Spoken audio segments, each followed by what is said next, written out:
Deng Xiaoping came into power in the late 70s in China, and he said, wow, we are a country of nearly 1 billion people and we are starving to death and we don't have a skill set. We're not going to get out of this hole unless we find something that we're great at, that we can monetize. And so China became a manufacturing center. Subsequently to that, we were told as Canadians and Americans to not go into the manufacturing sector, to not go into construction, to go get a university degree. So one became proficient at manufacturing, the other became very proficient at technologies that are found inside of a classroom. And we see it every day. From the invention of Steve Jobs' Apple, there's things here in North America we should be very proud of, but we're not a manufacturing country anymore. We lost that skill. We also don't have a robust labor force. So China didn't fall into this category.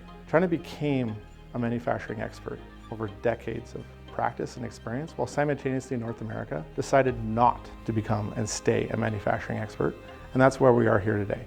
STAG has an opportunity to deliver housing in a very difficult time where we have a housing shortage, while using China as an opportunity to satisfy that need.